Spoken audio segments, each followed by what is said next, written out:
골목길에서 남학생 무리가 우르르 몰려 나옵니다.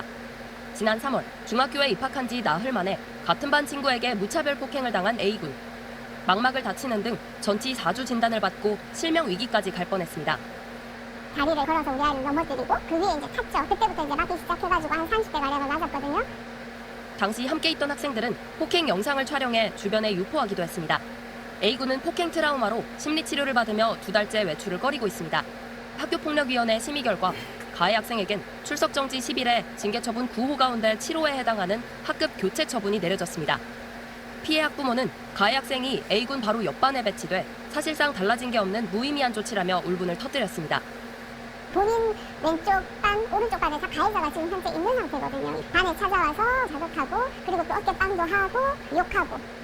전문가들은 학교폭력 피해 학생과 가해 학생의 분리가 안 될 경우 2차 피해가 발생할 우려가 있는 만큼 피해 학생 입장에서 불안감을 줄일 수 있는 세심한 배려가 필요하다고 지적합니다. 한편 지난해 7월 대전에서 발생한 여고 동급생 살인 사건에서도 숨진 피해 학생이 학교폭력을 저지른 가해 학생의 전학을 요구했지만 학폭위에서 학급을 분리하는 조치에 그쳐 논란이 된 바 있습니다. TJB 양정진입니다.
한 중학교에서 동급생을 상대로 한 성범죄와 불법 촬영이 있었다는 신고에도 그 학교와 경찰이 제대로 조사하지 않았다는 소식 지난주에 전해드렸습니다.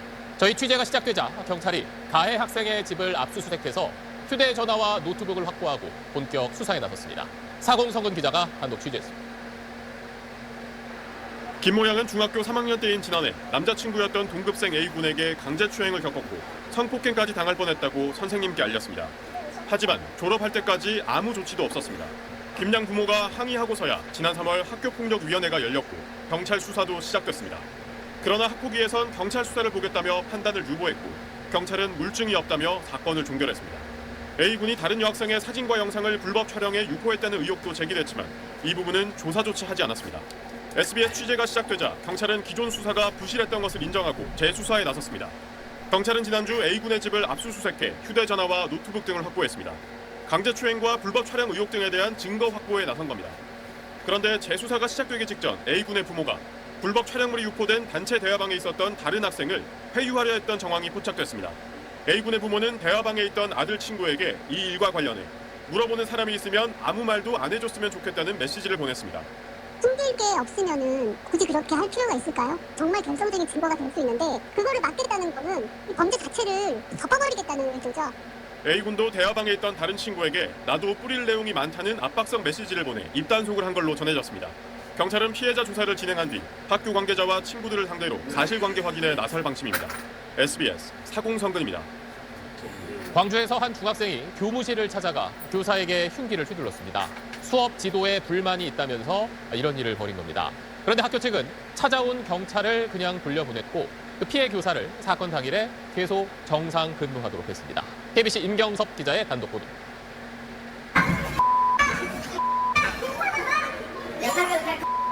흉기를 든 학생과 이를 말리는 학생이 몸싸움을 벌입니다.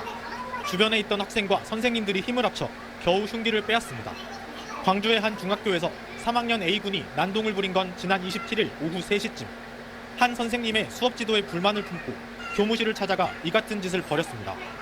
물도 두드리고 죽여버리겠어 막 하면서 막 하고 소리를 지르고 막 해서 그 교실에 있었지만 학생도 그 소리는 다 듣고 있었을 것 같아요 오히려. 당시 복도는 큰 혼란이 빚어졌지만 다행히 인명피해 없이 상황은 일단락됐습니다. 해당 학생은 교무실과 교실을 오가며 약 3분간 난동을 부리다 선생님과 학생들에 의해 제압됐습니다. 교사들은 학교 측이 제대로 대처하지 않았다며 불만을 나타냈습니다.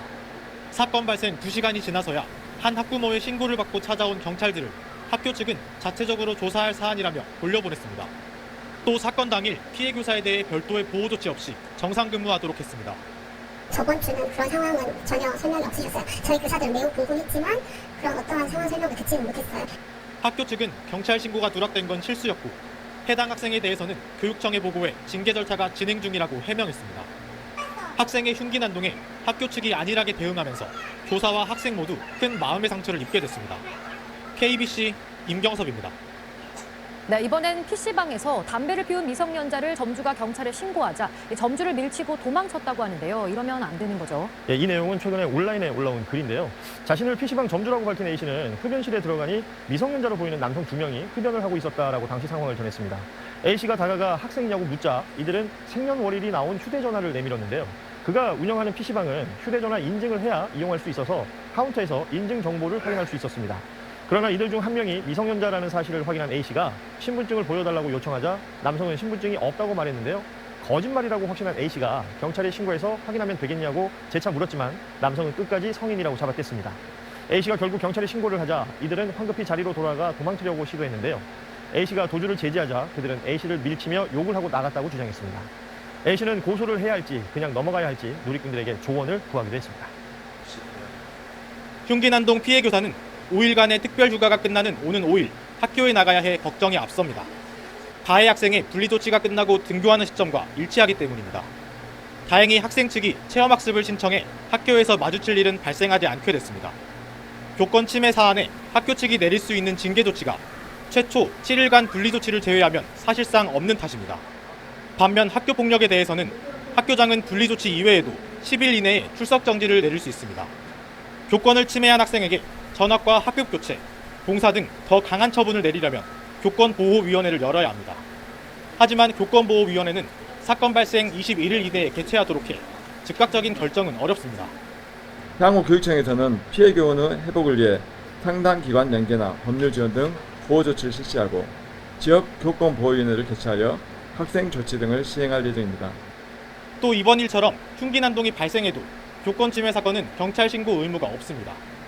지난해 9월 교권보호사법이 제정됐지만 여전히 부족하다는 지적이 나오는 이유입니다. 실질적으로 이 법과 제도를 풀어내는 교육청에서의 정책 그리고 학교마다 이 다른 적용에 의해서 이제 편차가 있다 보니까 아이를 진정시키기 위한 행동들에 대해서도 여전히 아동학대로 몰릴 수 있는 가능성이 존재를 하고 있다는 거죠. 최근 광주 전교조 소속 교사를 상대로 설문조사한 결과 교육활동이 보호받고 있다는 응답자 비율은 3.8%에 불과했습니다.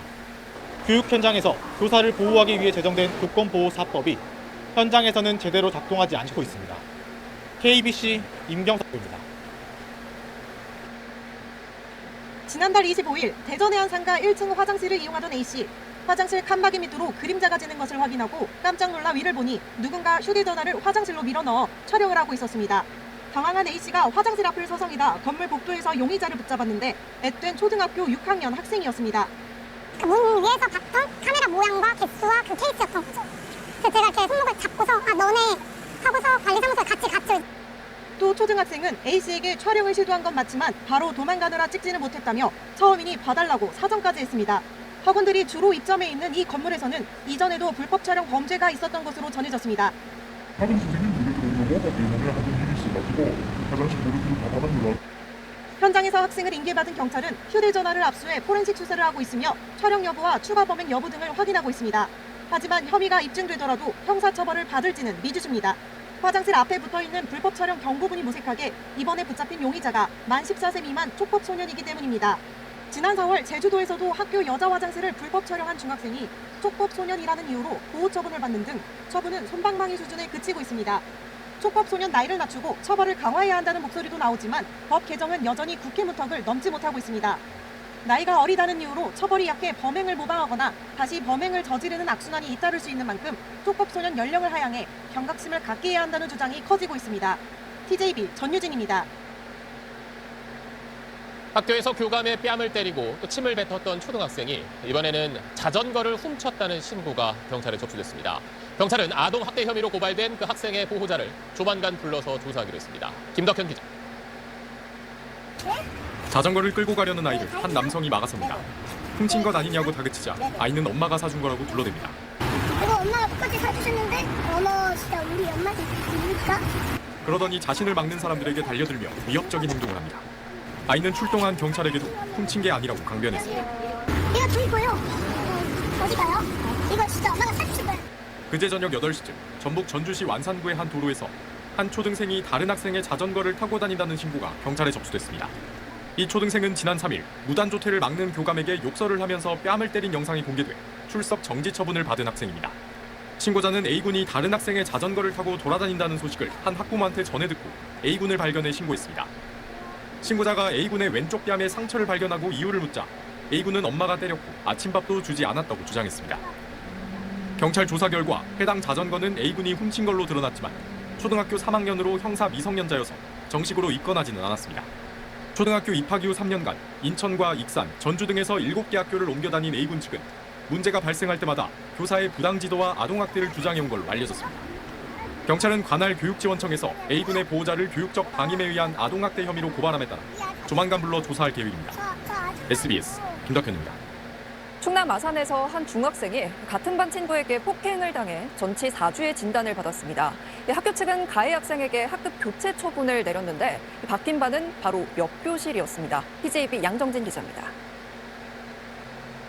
검은색 옷을 입은 한 학생에 이어 골목길에서 남학생 무리가 우르르 몰려 나옵니다. 지난 3월 중학교에 입학한 지 나흘 만에 같은 반 친구에게 무차별 폭행을 당한 A군. 망막을 다치는 등 전치 4주 진단을 받고 실명 위기까지 갈 뻔했습니다. 다리를 걸어서 우리 아이를 넘어뜨리고 그 위에 이제 탔죠. 그때부터 이제 맞기 시작해가지고 한 30대 가량을 맞았거든요. 당시 함께 있던 학생들은 폭행 영상을 촬영해 주변에 유포하기도 했습니다. A군은 폭행 트라우마로 심리치료를 받으며 2달째 외출을 꺼리고 있습니다. 학교폭력위원회 심의 결과 가해 학생에겐 출석 정지 10일에 징계 처분 9호 가운데 7호에 해당하는 학급 교체 처분이 내려졌습니다. 피해 학부모는 가해 학생이 A군 바로 옆반에 배치돼 사실상 달라진 게 없는 무의미한 조치라며 울분을 터뜨렸습니다. 본인 왼쪽 반, 오른쪽 반에 다 가해자가 지금 현재 있는 상태거든요. 반에 찾아와서 자극하고 그리고 또 어깨빵도 하고 욕하고. 전문가들은 학교폭력 피해 학생과 가해 학생의 분리가 안 될 경우 2차 피해가 발생할 우려가 있는 만큼 피해 학생 입장에서 불안감을 줄일 수 있는 세심한 배려가 필요하다고 지적합니다. 한편 지난해 7월 대전에서 발생한 여고 동급생 살인 사건에서도 숨진 피해 학생이 학교폭력을 저지른 가해 학생의 전학을 요구했지만 학폭위에서 학급을 분리하는 조치에 그쳐 논란이 된 바 있습니다. TJB 양정진입니다.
한 중학교에서 동급생을 상대로 한 성범죄와 불법 촬영이 있었다는 신고에도 그 학교와 경찰이 제대로 조사하지 않았다는 소식 지난주에 전해드렸습니다.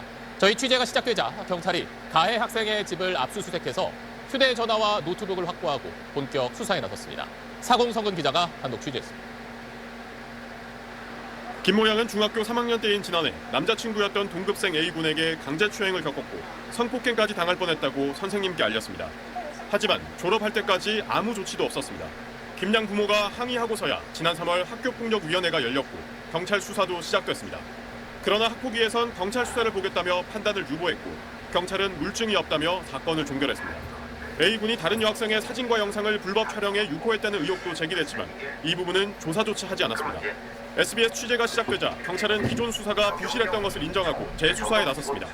경찰은 지난주 A군의 집을 압수수색해 휴대전화와 노트북 등을 확보했습니다. 강제추행과 불법 촬영 의혹 등에 대한 증거 확보